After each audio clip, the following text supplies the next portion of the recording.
Я понял.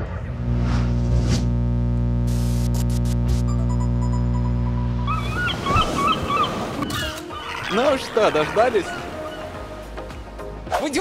После того, как я пообещал вам сделать это видео в одном из своих прошлых роликов за символическую сумму лайков, подумаешь, каких-то всего-то 30 тысяч. Стойте, что? Вы их набрали еще полгода назад? Так вот откуда все эти комментарии. Их было так много, что их можно было лопатой разгребать вместо снега на улице. Хотя вроде бы еще только осень. Значит, как листья грабли. Ну вы поняли. В общем, эта мысль не давала мне покоя прям настолько, что снилось в ночных кошмарах. Поэтому покончим с этим прямо сейчас. Итак, Half-Life за 20 минут 41 секунду, или сокращенно HL21. Не только самый популярный спидран в серии Half-Life, но и один из самых известных среди всех спидранов в мире. Именно им вдохновлялось большинство современных спидранеров по халве. Для затравки перед основным блюдом хочу поделиться историей создания, которую мне поведал небезызвестный Executable. Дальнейшие слова являются лишь недокументированными воспоминаниями и не подаются как истина в последней инстанции. Воспринимайте полученную информацию на свой страх и риск. При наличии жалоб обращайтесь в местное литовское посольство вашей страны. Проект Half-Life 21 был начат в 2010 году, и он был нацелен на то, чтобы побить рекорд Spider-Waffle из 2006 года. Сперва новый спидран планировался с примерной продолжительностью 27 минут. Потребовалось около 2 лет осторожного планирования, открытия раутов, нахождения новых трюков, перед тем, как на самом деле начать ран 2 года спустя, в 2012. В любом случае, ран был наконец-то закончен в ноябре 2013.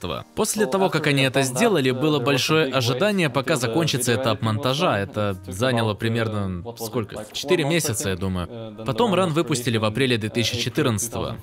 Так же, как многие из вас наверняка знают, Half-Life 21 использовал Half-Life SP Bunny Mod.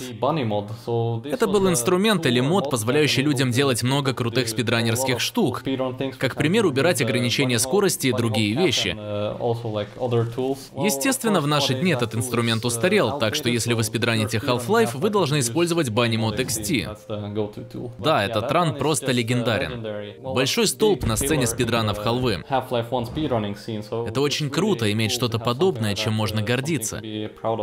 Мы должны быть благодарны Квадразиду и команде за вклад их усилий. Это было просто невероятно. Ай, бля. What's the time right now? It's time for pelmeni. And some pivasik, guys. Cheers! А теперь вопрос. Соответствует ли Half-Life 2041 текущим правилам спидрана? Увы, нет. Главным параметром, которым пренебрегали его создатели, это смена количества FPS. В настоящий момент разрешено количество FPS, не превышающее 100 единиц. В HL21 же основным значением большую часть времени является 250 кадров в секунду. Вторым значительным отличием от современных ранов являются измененные файлы .dll внутри самой игры. Из-за использования BunnyMod Pro, который заменял оригинальные файлы и впоследствии был вскоре запрещен после появления игры на speedrun.com. Однако, является ли он фейком? Тоже нет. Помимо того, что HL21 является мультисегментом, он также находится в категории скриптовых ранов. А это означает наличие автобэхопа и других скриптов. Не надо путать с TAS, ибо несмотря на наличие скриптов, игру все же проходят люди, а не машины. А теперь можно начать и сам разбор. На самом деле это давно должен был сделать кто-нибудь другой, но хей! У меня есть засекреченный слитый архив с демками, уровень английского выше среднего и игровое кресло. Кому как не мне заняться этим, ведь так? Начальные карты пройдены здесь быстрее всех ранее вышедших спидранов, да и последующих, даже сегодняшних, кроме этого. Но это совсем другая степь, поэтому мы туда не лезем. Особый интерес вызывает вторая карта с раздевалкой. В обычной ситуации эта дверь закроется перед самым носом, но здесь им удалось в самый последний момент пройти в щель. Как это получилось? Попадая в эту зону, у игрока есть несколько секунд до тех пор, пока дверь не закроется. Если после нажатия кнопки пересесть между стенами и стеклом, то можно получить костюм раньше, нежели чем ждать, пока он поднимется. Затем следует очень искусный прыжок, после которого надо успеть сделать стрейф и не удариться головой. Выпрыгнуть за перила и без остановки пойти дальше, то есть все шансы успеть покинуть комнату до того, как закроется дверь. Точнее, теперь уже нет, если говорить про сегодня. Ибо опять-таки вспоминаем, что тут используется 250 FPS, с помощью которых ускорение выше, нежели на 100 FPS, которые являются максимумом по правилам сейчас. Теперь про лифт. Повседневно это место проходит, прыгая вниз, хватаясь за лестницу, тем самым не умирает падение, при этом полностью теряя скорость. Ранее я думал, что в HL21 в этом моменте используется джамп-баг. Механизм, который состоит в том, что игрок должен присесть в полете, после чего прыгнуть и отжать приседания за 2 юнита до земли. Если все сделано правильно, движок игры не присвоит урона, поскольку не задетектит то, что игрок коснулся земли. Но тут я столкнулся с проблемой, потому что, выполняя джамп-баг, здесь мы также не сохраняем скорость. На самом деле все казалось куда интереснее. Посмотрите в очень замедленном повторе. Вы что-то поняли? А вот сейчас поймете. Внутри лифта есть кнопка, с которой можно оперировать, чтобы он заработал. Но ирония в том, что эти кнопки не могут быть прикреплены к самому лифту. Поэтому их на самом деле две. Одна, которая находится сверху, а другая, невидимая, снизу. Она существует. На нее можно упасть. Поэтому в этом месте просто делается эдж-баг об край кнопки и задевается триггер на открытие дверей. А кстати, теперь об этом лифте. Тут на самом деле ничего особенного, просто надо его заблочить. Из-за чего тот поедет в обратном направлении и пройдет сквозь потолок. И вместе с этим нанесет игроку урон в 1 единицу хп. Хотя на самом деле это куда сложнее, чем кажется, ибо опять-таки нужно в тайминг попасть. Результатом станет сокращение времени на целых 0,6 секунд по сравнению с обычным прохождением. Вау! Определенно того стоит. Переходим к интересному. Встречайте, знаменитейший скип в спидране Half-Life 1. Test Chamber Skip, или более известный у нас как скип с телегой. Интересный факт. Впервые тележный буст был использован квадразитом в 2011 году в его сингл-сегментном ране.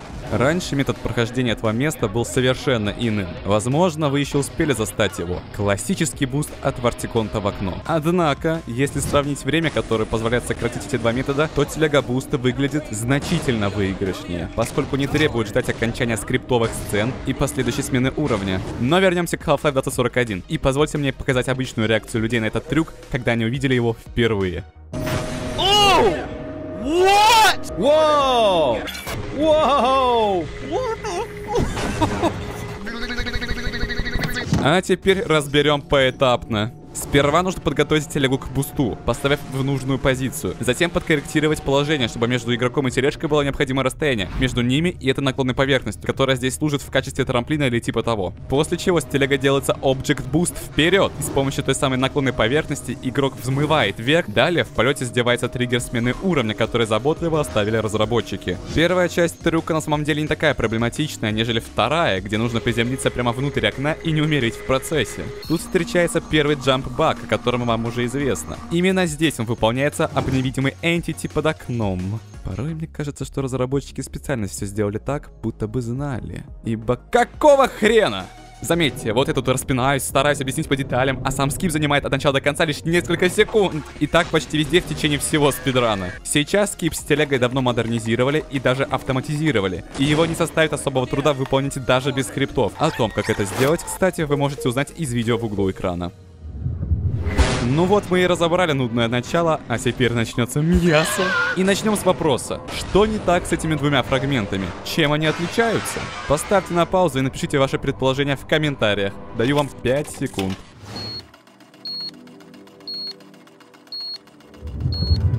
Если вы ответили «в мультисегменте отсутствует анимация подъема монтировки», то вы выиграли. На самом деле тут никакой загадки нет. В момент пикапа гвоздодера используется обычный safe load, то есть одновременное сохранение и загрузка, которая пропускает анимацию, что позволило не дожидаться ее окончания. Сразу же разбить стекло и не потерять скорость. Просто как два пальца обослать.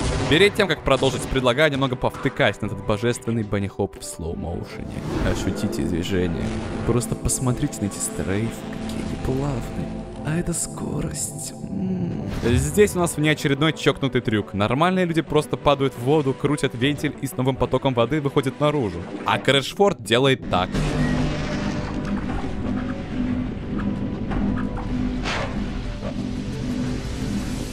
Да.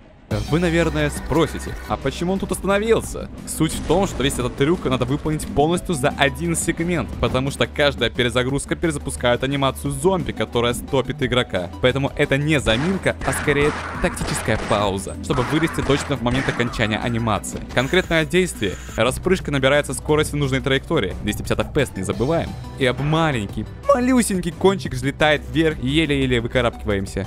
Тут тоже такой забавный момент.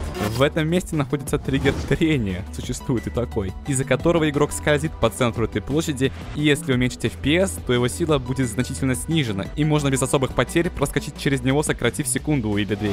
О, а вот и второй джамбак. А теперь один из моих любимейших моментов, одновременно и непонятных, на первый взгляд, но все по порядку. С первого шага делать какое-то непозволительное количество объект-бустов даже в воздухе. Тем самым создается ощущение, что мы тащим эту коробку в руках, прям как в Half-Life 2. Но цель здесь в том, чтобы перебраться на ту сторону, при этом захватить с собой ящик для дальнейшего события. В этом месте происходит абьюз с кнопками через стену, вторая из которых, закрывая дверь, активирует триггер перехода на следующий уровень. Что примечательно, его зона действия достаточно широка, чтобы сработать даже в том случае, если мы стоим вне лифта, уперевшись в его двери. Но это и так всем известно, наибольший интерес вызывает это.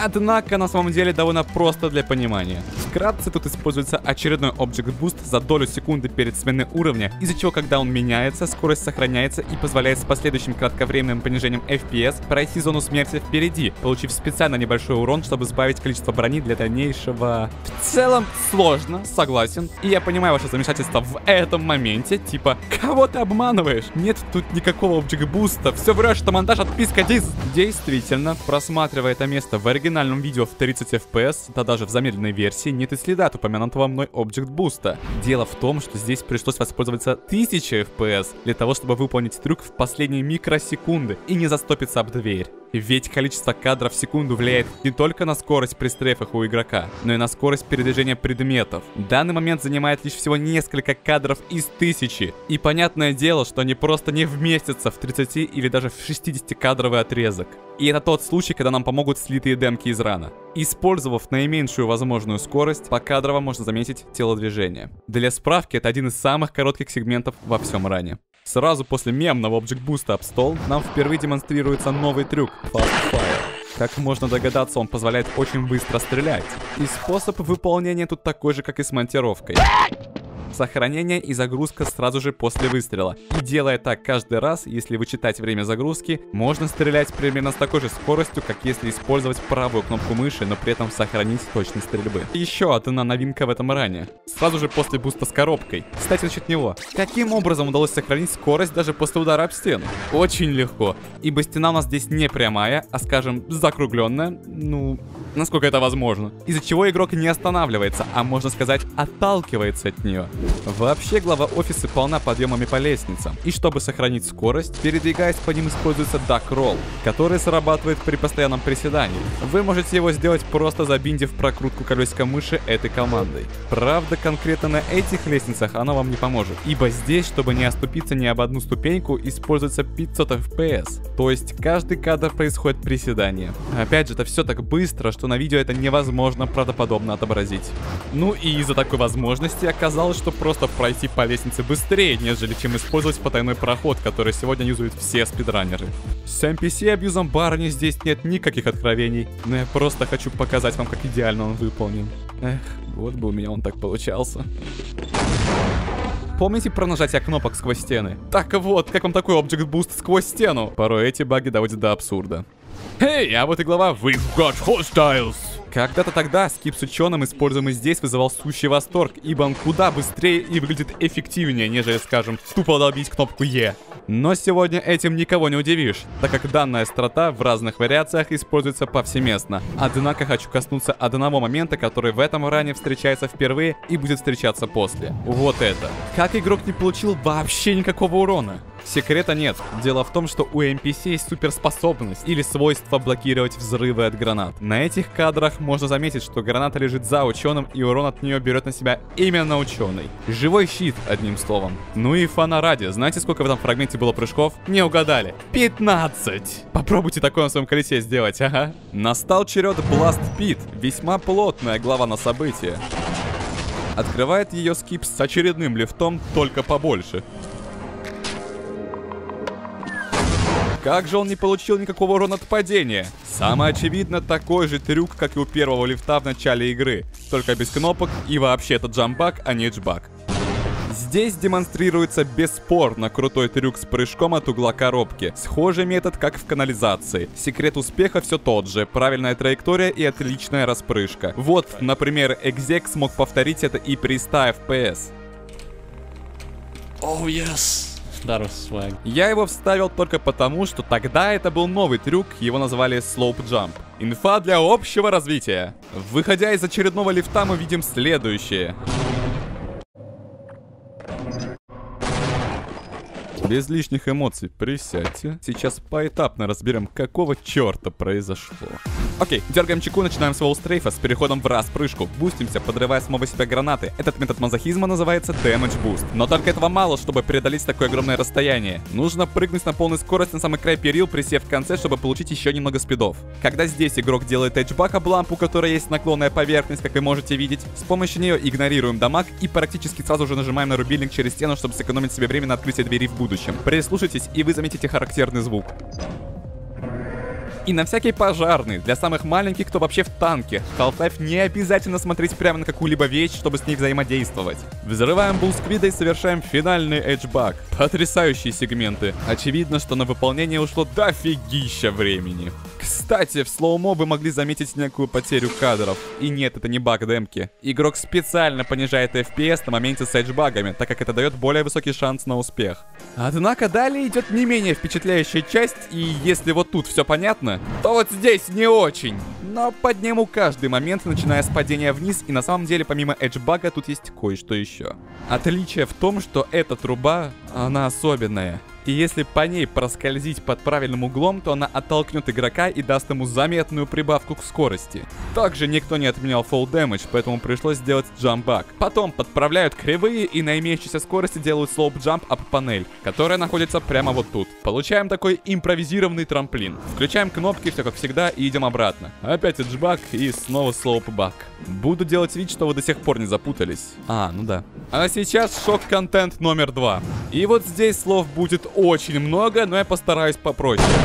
Итак, это первый раз, когда будет использован глич под названием Trigger Delay, но об этом позже. Чтобы сотворить увиденное, сперва им понадобилось очистить зону от мобов. Они это сделали идеальным броском гранаты еще по пути сюда, тем самым убив Хаундаев. Основой всего сегмента является скриптовая последовательность, которая начинается здесь и заканчивается тут.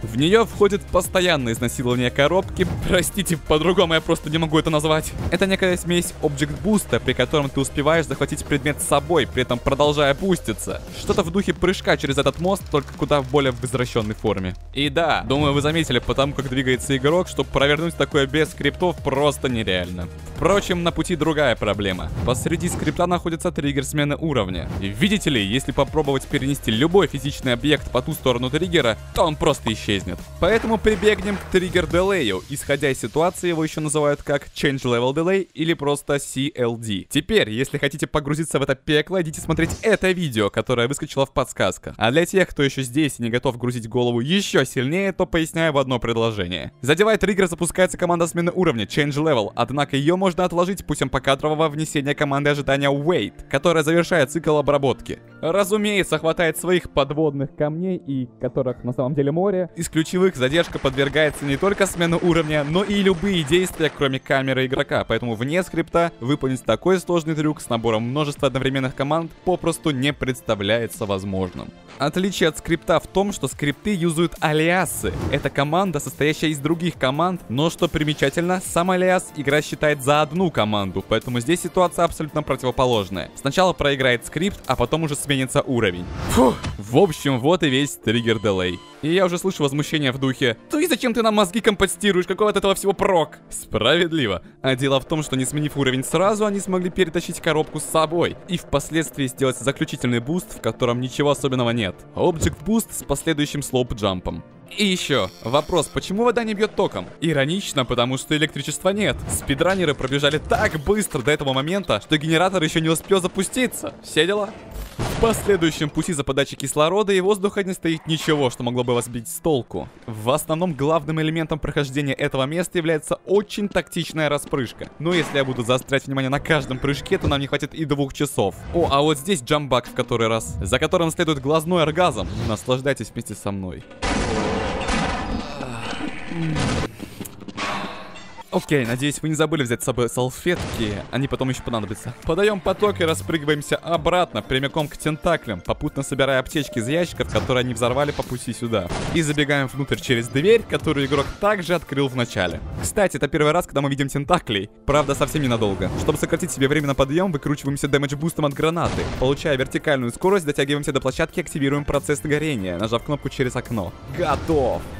Однако нет времени прохлаждаться. Полное сожжение занимает время, и пока оно не произойдет, невозможно продвинуться в игре дальше. Поэтому отведенное время нужно потратить с умом, а именно взять гранаты и подлечиться, используя ученого. И пускай картинка вас не обманывает, на самом деле живы они все, не только зомби. Это лишь иллюзия, которая распадается после убийства первого. На удивление, не все знают об этом.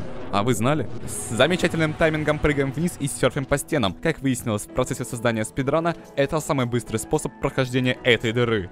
Далее следует радиоактивная река, для сокращения урона от которой требуется броня. Что происходит здесь? Как набирается такая большая скорость? История гласит, что всему виной дизайнеры уровня. Как можно заметить, в реке находятся бочки. У разработчиков стояла задача заставить их двигаться, и вместо того, чтобы прибегать к простой анимации, они решили воспользоваться простейшей физикой, которая есть в наличии в игре, и заставить их двигаться с помощью толчка, который происходит через так называемый пуш-триггер. Он также срабатывает на игрока. Когда он входит в воду, происходит один толчок, но если входить в воду множество раз, то толчки будут суммироваться, награждая огромной скоростью. Для того, чтобы это сделать, нужно очень быстро входить и выходить из триггера. Самый действенный способ — покадровое приседание. У этого трюка также есть название — Water Boosting. Один из самых быстрых способов набрать скорость, как вы можете знать из этого видео. Падая из трубы в стоячем состоянии, нужно подобрать аптечки, лежащие на столе, и сразу же после этого присесть для того, чтобы эджбагнуться об край стола. Потом они бросают заранее запеченную гранату, и мне кажется, стоит рассказать еще об этом свойстве. У гранат в Half-Life существует эффект ядерки, то есть повышенной области урона, для которой нужно кидать ее в определенные замкнутые точки. Конкретно в этом моменте с ее помощью можно разбить почти все стоящие ящики одним взрывом. Это нужно было сделать для подготовления к следующему трюку, который позволит скипнуть всю следующую главу. Без лишних слов, это многим знакомый триггер Delay, который работает все по той же схеме, как и раньше, однако с другим конечным результатом. Кратко говоря, дизайнеры надизайнили. При сотворении карт так вышло, что текущая и следующая карта накладываются друг на друга, что стало ключевым фактором, из-за которого можно перейти на следующий уровень, а для зрителя создать ощущение монтажа и прохода через стену. Окей, рельсы. Что общего в этой главе для обычного игрока и для спидранера? Ну-ка, давайте ваши версии. Мы все ее ненавидим! Истина, лежащая на поверхности. Сами карты так построены, якобы не предполагая то, что по ним будут скакать на скорость. Но лично я думаю, все они знали. Это заговор для того, чтобы потрепать нам нервы. Сперва нужно подняться на этаж выше, и самый быстрый метод это сделать, построив импровизированную лестницу из двух растяжных мин. Поскольку они имеют собственную коллизию, это не составляет труда. Не пробуйте повторять это в Half-Life Source, так или иначе. В самом действии нет ничего сложного, ибо сложность в том, чтобы сделать это быстро. И на самом деле я вставил этот трюк только из-за истории, как он был сделан на бабушкином компьютере. Впрочем, next. В целом, вся глава построена только на прыжках, поэтому первостепенная задача всегда находиться в скоростном угаре. Основными помощниками служат объект-бусты. И если про это знают все, то что это за нахер такой? Обычно раннеры здесь делают дэмэдж-буст гранаты, чтобы ускорить себя, при этом теряя практически все здоровье. Но тут есть одна еще загвоздка. Они это делают на легком уровне сложности, а Half-Life 2041 создавался на харде, поэтому этот путь не для них. Вместо этого кидаем гранату, чтобы надамажить ящики впереди. Как и ранее, хватаем ящик, делая взаимный буст друг друга, ломаем поврежденный ящик и открываем дверь к ракете. Попутно практикуя лимбо, пронеся ящик над головой. Спрыгиваем вниз и эджбагаемся об голову морпеха, наконец совершая самый мощный задний объект-буст на 2000 юнитов.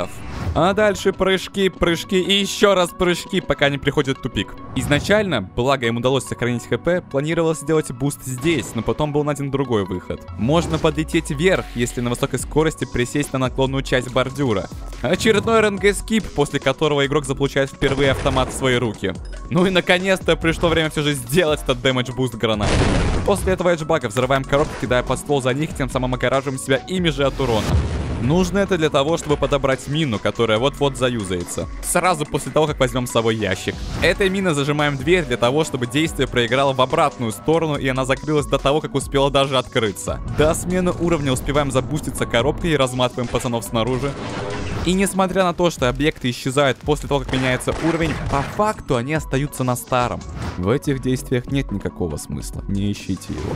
По возвращению назад совершаем Object Boost оставленной коробкой и падаем вниз, делая Jump Back. И тут нам открывается зловещая тайна костылей. На самом деле в первый Half-Life ящики не могут дропать больше одного предмета. Из-за этого остальные припасы они просто спавнят как бы внутри модели. Каждый день узнаешь что-то новое, не так ли?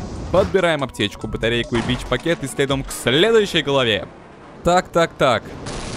Apprehension. Не самая занимательная глава, поскольку отличительных трюков в ней очень немного. В основном весь отрыв по времени набирается за счет мелких трюков, но есть что-то и побогаче. Вот этот сегмент сокращает дофига времени, потому что плавать это отстой, как и вся вода в играх в целом. Что ж, тогда воспользуемся Object Boost'ом бочки, и для того, чтобы проделать этот трюк до упора, орудуем скриптами и творим триггер delay, чтобы отсрочить смену уровня вот на этом месте, ибо иначе бочка пропадет. Совсем недалеко. Прикольная фича, когда игрок ускоряется с помощью потолка на высоком FPS. Нужно просто зажать пробел, и она сработает наверняка. Вообще они не упускают возможности задействовать любые предметы для ускорения себя в этой главе. Даже акулу. Живодеры. Лайфхак! Чтобы вылететь под нужным углом на высоких скоростях, используйте джимены как перенаправляющий рычаг. Ну и приготовьтесь лицезреть самый красивый и невероятный Object Boosting, даже 2 подряд. А лучше в замедленной съемке. Как же близко! Ломаем коробку, подбирая аптечки в полете, поднимаемся на лифте, делаем буст, открываем затворку и валим на следующую главу. Пресс-стрейфом выпрыгиваем с коробки на пресс и увеличиваем его скорость, попутно забираем монтировку, выскакивая в новую локацию на новой главе, но сперва делаем это. Опять же, в этом нет никакого смысла, но выглядит улетно, согласны? Первый трикс получается прямо после вылазки из первой трубы. Оказывается, при определенных условиях в трубе можно стоять, и этого мгновения хватает для того, чтобы задеть угол наклона потолка и как раньше получить прибавку к скорости, чтобы запрыгнуть на голову барни, а от него перейти к эксклюзивному роуту, который никто не использует по своим причинам. Но в RTA все мы идем в этом направлении. Тут же, скатываясь боком по спиральной лестнице, с последних ступеней запрыгиваем на зарядник костюма, не забывая подкрепиться, пользуясь моментом. И в нужный тайминг в момент полета хэдкраба отпрыгиваем от него, вследствие перепрыгиваем препятствия и пропускаем 2 зоны переработки отходов. Затем следует несколько сегментов того, как нужно правильно теребить приседания на высоких значениях FPS. Сперва на конвейере, потом и в воде, совершая прыжок дельфина, а потом еще один waterboosting на максимальной скорости. Это настолько быстро, что даже в замедленной съемке кажется перебором. Но старый трюк, который сможет повторить каждый. Просто плывите по течению. И кнопку E нажать не забудьте. Тогда именно в этом месте вы примете скорость пуш-триггера. А за сим происходит чертова хуерга. Пройти эти локации, не переключая конвейеры? А так можно было? Выходит, что да. После подбора револьвера одним поворотом подбираем все остальное, отпрыгивая от булсквида, и в это же мгновение нажимаем кнопку, останавливающую прессы, под которой в один миг нужно прыгнуть. И это не призыв. Ведь в случае с игрой это даст неимоверный буст, который позволит пройти конвейер. Это можно сделать и проще путем стрейфа об стену, но по времени займет приблизительно вечность. Ибо обратная сила конвейера на деле очень сильная. И как только игрок проскакивает, начиная с этой точки, движение линии фиксировано будет в нормальном направлении. Казалось бы, достаточно. Но погодите, здесь еще был триггер delay, который невозможно заметить на первый взгляд. Но суть в том, что недолгая отсрочка смены уровня позволила пройти весь участок с поршнями без остановки, потому как они начинают двигаться сразу же после загрузки карты. Попадая в огромный индустриальный лабиринт, первым делом спрыгиваем на конвейер ниже с джампбагом, а дальше просто по красоте делаем все до тех пор, пока не меняется глава. Ну все, хорош, просыпайтесь. Пришло время увидеть настоящее дерьмо. Не буквально. Идешь такой, никого не трогаешь и бэм! Вы вообще поняли, что произошло? А если попробуем так? Все еще не видно? А теперь? Неплохо открывается глава. Это один из тех сегментов, которые я ставлю под сомнение, что его возможно повторить. И вы сами видели, что для повторного успеха нужно сделать кадр в кадр, как было здесь. И это все ради того, чтобы сократить полсекунды, сломав кнопку, не заходя в комнату. Чувак! И вся эта глава полна подобных моментов. Вот, лобби. Время не вдуплять. Черт. Ладно, разберем последовательно. Обычно в этом лобби солдаты чилят и идут вдоль коридора. Но, совершая этот выстрел, они останавливаются и поворачиваются к игроку. И чтобы заставить именно этого солдата пойти в эту сторону, пришлось опытным путем выяснить его вейпоинты и двигаться именно так, как было в ране. Но вот незадача. Просто так он не остановится, а продолжит бежать. Поэтому для аварийной остановки используем Safe Load. Самый трудный момент — это отпрыгнуть от головы и в это же мгновение получить пулю в зад. Своего рода damage boosting, который отнимает 9 хп, но этого достаточно ровно для того, чтобы перепрыгнуть перила. Сверхъестественно, но так красиво. Кстати, а зачем надо было убивать этого мужика? Я не знаю, чисто по фану, лол. Возвращаемся к FPS-дрочерству. Чтобы пролететь в проем двери, используется глич на понижение частоты кадров. Тут минимальное значение 501. Все из-за того, что скорость игры не одинаковая на всех значениях FPS. Взрываем мину так быстро, как только это возможно. По счастливой удаче не ловим ни одну муху от грантов. И заранее перепрыгиваем преграду в виде морпехов путем отскока от снарка, потому что почему бы и нет? Если вам этого мало, сразу же переключаемся на револьвер и чудим «Oh my fucking god» момент номер 2. Да это издевательство какое-то! Мне и первого раза хватило. Мне вот даже интересно, есть ли кто-то из зрителей, посмотревших это видео, кто попытается повторить первый и второй выстрел? Если у вас вдруг каким-то невероятным чудом получится, покидайте ссылочки мне на почту или куда угодно, где сможете дописаться. Устроим такой хэштег Hale21aim Challenge. Ждать, пока охранник с ученым прикончит себя? Ну уж нет. Задеваем триггер, потом агрим солдат, прихватываем квестовый ящик с собой, ставим хедшот чернокожему, не потому что расизм, а потому что у него есть то, что нужно нам. Подстволы, которые с радостью дублируем и добиваем оставшихся. Загоняем себя и свой ящик в дальнюю комнату, ожидаем точное время до взрыва стены, объект бустимся влево в наклонную поверхность. Благодарим Гейба за такие чудесные высокие скайбоксы и перелетаем в нужное местечко, где забираем гаусс-пушку и со сверкающими пятками выходим через взрыв. По пути обратно гасим урон джипагом и хватаем ученого. Чтобы придать ему больше уверенности, не забываем выстрелить в стену. Это поможет. Небольшая минутка отдыха перед тем, что ждет впереди. Добро пожаловать на поверхность, где вас натянут не только враги, но и спидранерские трюки. Забираем халявные аптечки и стараемся дотвить выстрел солдат, подбираясь к дамбе, с которой успешно сваливаем налево, приземляясь на поклонную каверность, замутив эджбак. Делаем боковое ускорение на лестнице, вскользь доставая инопланетного кореша, которого спавним под собой, будучи находясь в воздухе от импульсивного подлета из-за буста от лестницы, и с его усилиями вскарабкиваемся до уступа. Гаусс-бустом на повышенной скорости, проскользив по наклонностям, добираемся до пределов карты и поступаем к триггеру смены уровня. Но не спешим прогружаться, активируем скрипт с триггер delay и таким образом минуем минное поле, находясь за картой, и наконец загружаемся прямиком под люком, тем самым убирая необходимость крутить назойливый вентиль для его открытия. У нас нет времени наблюдать за здешними красотами. На полном заряде Гаусса безостановочно бустимся об маленький краешек трубы, который подбрасывает нас вверх. И отталкиваемся от края карты, попутно пытаясь обогнать истребитель, но он оказывается быстрее. Что ж, джампбагаем и сворачиваем в трубу. Изначально планировалось не мудрить особо и пройти это место скриплес методом, то есть pipe to pipe, получив вертикальную скорость путем селф-гаусса, но этот способ отнимал слишком много хп, поэтому пришлось выискивать альтернативу, которая выглядит круче, если по чесноку. Идеальные прыжки в трубе, без застреваний, за которыми следует не менее крутой прыжок. Находясь в воздухе, кидаем под ствол в сторону коробок с гранатами и при приземлении ломаем ту, что перед собой. Затем забирая еще 5 гранат с только что взорванных. В следующей локации происходит то, что называется правильными точными расчетами. Заряжая гаусс, делается прыжок под таким углом, чтобы оттолкнуться от края уступа, а с него до края таблички, на которой делается тот самый селф-гаусс, о котором я говорил ранее. Данной вертикальной скорости как раз хватило, чтобы попасть на крышу здания. Зона с минами. Что же будет здесь? О, объект буст через стену, видимо. Ладно. Активируем лифт и выбираемся обратно для того, чтобы подобрать себе мину и прихватить коробку, которая понадобится в ближайшем будущем. Растяжки обновляются каждую 10-ю секунды, вследствие чего на сверхскорости их можно пересечь и не затриггерить. Замечу, что время не теряется, поскольку все равно нужно дожидаться, пока лифт опустится. Можно еще и гранату успеть кинуть, чтобы она взорвала ящики с лутом вокруг. А вот и ящик пригодился. Зачем лишний раз тратить патроны от гаусса?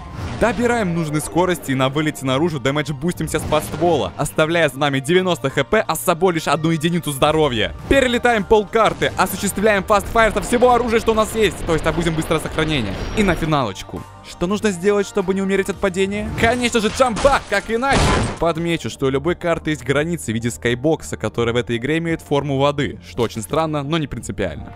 И если вы не спидранер, поскольку вода имеет функцию резко останавливать игрока. И чтобы это не произошло в этом моменте, надо зажать пробел, чтобы типа проплыть на поверхности. И поутру дежурный самый сложный сегмент на этой карте. Имея такую невообразимую спидуху, под нужным углом в присядку батутимся в крайнюю часть локации, на всякий бросая снарка, чтобы не застрять между острыми углами. Этой подствольной гранатой пугаем морпеха. Вот этого морпеха! Именно его! На крысичах подстреливаем спину, чтобы не останавливался. А если захочет повернуться, понижаем FPS до минимальных значений, чтобы поворачивался быстрее. Подгоняем к двери, запираем себя в углу, немного уличной магии и готово. Фух, теперь можно и сохраниться. Да, вы все верно поняли, вся эта часть это один целый сегмент. Поскольку NPC Abuse не работает, если загрузиться на той же самой карте, где он будет произведен. Я уверен, это было жестко, но зато какое вознаграждение! Теперь можно будет пофаниться от души. Если вы недавно вышли из пещеры и не понимаете, какого черта у игрока накручивается хп, прошу ознакомиться с этим старым, но познавательным роликом. Кстати, тут скорость накрутки в 10 раз выше, чем обычно. Кто догадался, почему, напиши в комментариях, лайкну коммент. В попад объясню, что это за такие странные бусты, с помощью Гаусса вы могли наблюдать с момента его подъема. Это скрипт, который называется Gauss Boosting 180 градусов, сила которого в повороте экрана на 180 градусов. Неожиданно. Сжатыми словами, альтернативный заряд Гаусса отталкивает игрока. Чем больше держишь, тем дальше летишь. Этот скрипт избавляет от нужды поворачиваться назад, тем самым можно буститься, смотря вперед. Хотя по факту происходит это. И это не видно на видео по той же причине, что и перед офисом. Возвращаемся обратно к экрану. И с этого момента начинается сущая вакханалия, которую я попробую следовать без остановок, потому что могу. Фух, собрался и... Поехали! Гаусс-буст! Буст гранатой! На следах селф-гаусс и поставь в воздухе! Но что это? А это, дамы и господа, взрыв пакет за спиной игрока, которым мы подрываем себя! Бом! Максимум скорости! Селф-гаусс! Забудьте о физике! Вылет в окно! Урон от падения! Угловое взрывное ускорение! Change level trigger delay с трубы в стену! Реверс двери! Взрывной разгон! Еще селф-гаусс! Гранатная зачистка пути! Прощай! Закрытие-открытие двери! И мина и бум-пам-пау! И еще раз! Бдынь! Фух, наконец-то можно передохнуть. А нет. Оставляем мину под лифтом, и пока он едет, возвращаемся назад, чтобы забрать подствольники. И улетаем обратно прямиком под лазер. Эй, а это же лямбда! О, окей, это же очередная заварушка, которую нужно сделать без остановок. И я скажу, что они с этим справляются очень даже. Оставляем ученому подарочек в виде гранаты, чтобы испугать его, и с помощью абьюза NPC открываем себе дверь. Активируем лифт и в сию секунду сматываемся в соседнюю комнату за припасами и под идеальными условиями успеваем в последний момент забраться в лифт. Не думайте повторять это в домашних условиях. Пока лифт едет... как ваши дела? Не устали еще смотреть? О, наша остановочка. Забиваем и забываем про подачу энергии и сразу же как можно быстрее валим к реактору. Достигнув цели, приготавливаем заурядный даблбуст с помощью мины и гранаты, который вы уже видели до этого и не раз. Полезный сетап в натуре. В шахте лифта бустимся крутотенечко до самого верха. А теперь настал черед моего любимого буста в этом ране. Промчавшись в самый ужасный коридор в игре, граната бросается в стену, от которой надо скакивать в сторону следующей зоны. В тот час открывается дверь, дабы пройти самим и гранате. Следом впитываем урон и на взрывной тяге вместе с самым Гауссом пропускаем всю ахинею с телепортами. Не то чтобы это единственный верный и быстрый способ, но он явно самый крутой. Почти все. Стреляем под стволом на опережение и посылаем лестницу в далекое-далеко. Агрим охранника прострелом с Гаусса для того, чтобы он заобузил дверь, и как только она начнет открываться, передним скриптовым бустом, работающему по схожему принципу, как Гаусс буст 180 градусов, шугаем его опять, чтобы на сей раз он открыл вход к порталу. Пользуясь случаем, пополняем весь свой боезапас. Дверь открывается, передний буст выполняется. Вдобавок обычно для поднятия в высоту, и с помощью мухи блокируем триггер на смерть и телепортируемся в мир иной. Параллельный. Тот, который между нами. Зен или Ксен. И тут никаких откровений, поэтому давайте быстренько закончим с этим. Летающие существа из клетки, которые обычно чилят здесь, были освобождены этим выстрелом из Гаусса в начале. Кнопки нажимаются в определенном порядке. У игрока есть примерно 9 секунд, чтобы активировать эти две ячейки, и 12 для этой. Иначе светлячки пролетят мимо и пойдут по кругу. Логово Ганарча, одна из самых затянутых глав в спидране, но даже тут нашлось место изобретением. На этой карте схема простая. У Ганарча есть 3 фазы, которые привязаны к определенным вейпоинтам, и в каждой из них нужно проделать определенное количество урона. Обычно мы бы ждали, пока она медленным шагом дойдет до первого, но не тут-то было. Если выстрелить в Ганарче в момент спавна, она начнет двигаться сразу. В обратном случае она бы тупо стояла на месте где-то 5 секунд. Чтобы ускорить процесс, нужно заблокировать ей путь, чтобы в состоянии агрессии она бежала до первой точки, затем до второй, а вот с третьей интереснее. Она добегает до третьего вейпоинта, но сразу же переключается на игрока и бежит в его сторону. А так как Ганарч уже в третьей фазе, неважно кто наносит урон, мы подрываем яйцо по пути и таким образом перенаправляем на выход. Смекал очка, господа. На второй карте все то же самое. Абсолютно. А на третьей все уже играем на время, поэтому буст обмину, буст потолок и чуток фастфайра, чтобы пробить пол. Интерлупер. Красивая глава, ничего не скажешь, правда совсем не интересная. За исключением этого триггер-делея, который сейвит пару секунд, поэтому давайте сразу перейдем к эпилогу этой игры. Вот на этой мини делался расчет здоровья, который останется в конце. Заключительный телепорт и последний рывок, выполненный самым мощным бустом, который оставляет нам 1 хп. Заходим. Нихилант. Что я могу сказать про этот бой? На него ушло 50 сегментов. Также здесь великолепный звук.